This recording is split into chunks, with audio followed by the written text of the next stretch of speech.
ও কাকা, আপনাদের বাড়ি কি হয়েছে? মানে কি হয়েছে না, উত্তরা দেবীর পুত্র সন্তান হয়েছে। ওমা, সন্তান হলে সর্বপ্রথম কি খোঁজাখুঁজি হয়? কি বলো, কি খোঁজাখুঁজি হয়, কি রাখা হয় বলুন? তারপরে মা উত্তরা দেবী আমার নাম গরম করছে, নাম কি নাম রাখা যায় রে?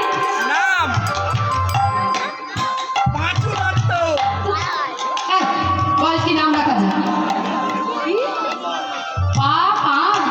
আমার দরকার নেই পাপকে ডেকে আনা। ও কাকু, আপনি বলুন কি নাম রাখা যায়? বলছে শোনো শোনো, আজ নামকরণ করছে কে? নামকরণ করছে ভগবান নিজে। ভগবান নাম দিচ্ছে।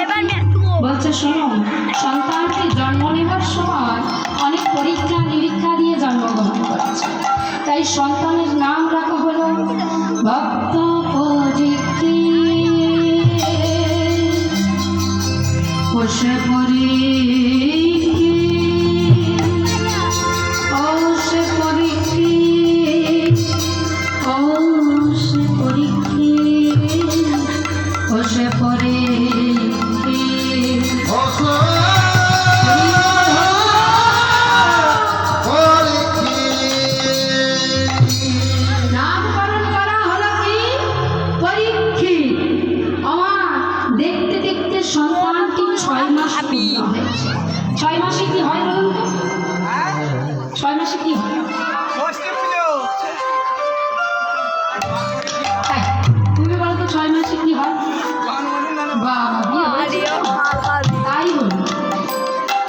বলছে 6 মাসে কি হয় না? অন্নপ্রাশন, তাই তো? আজকে পরীক্ষিতের অন্নপ্রাশন হচ্ছে কেমন করে? সুন্দর করে পরমান্ন রন্ধন করেছে। পরমান্ন রন্ধন করে গোবিন্দকে সেবা দিয়েছে। একটি থালাতে নিয়েছে শ্রীমদ্ ভগবত গীতা, আর একটি থালাতে নিয়েছে তলোয়ার। বাবা, আমরা গীতা নিয়েছি কেন? সবাই গীতা ধরলে সে সন্তান বড় ভক্ত হবে। তা তলোয়ারটা নিয়েছে কেন? তলোয়ার নিয়েছে কেন? বলছে তলোয়ারটা নিয়েছে কেন না, ক্ষত্রিয় বংশের নিয়ম অনুযায়ী যুদ্ধ করাই তাদের কর্ম। তাই সন্তান যদি একবার তলোয়ারে হাত ধরে সে বড় যোদ্ধা হবে। তাই আজকে যেই না সন্তানের মুখে অন্ন তুলে দিয়েছে, সন্তান আমার কি করছে? আমার গরি দিয়া শেষ ভাগবত ধরে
গীতা নিয়েছে সে বড় ভক্ত হবে, আর তলোয়ারটি হাতে তুলে নিয়েছে সে বড় যোদ্ধা হবে।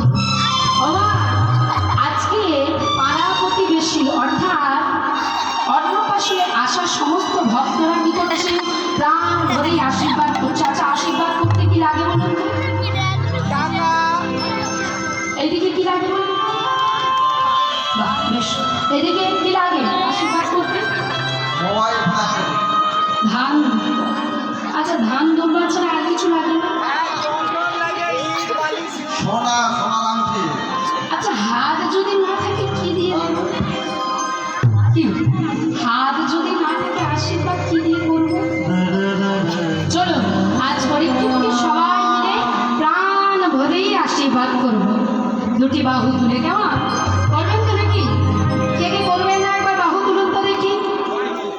ও মা, আমি বললাম কে কি করবে না একবার বাবা।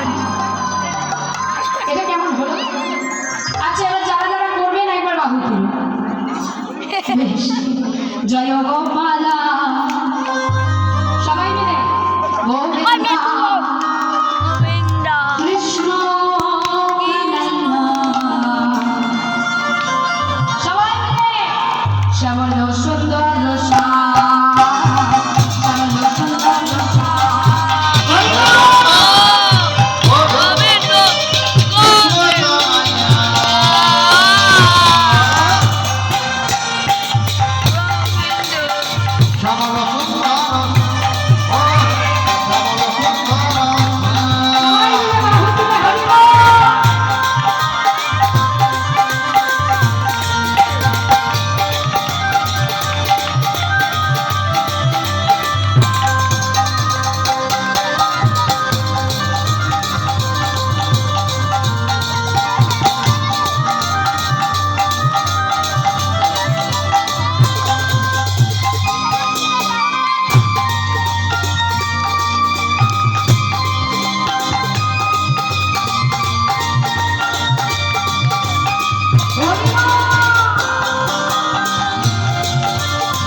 রাজপ্রাসাদে বসে বসে গুণকীর্তন করছে,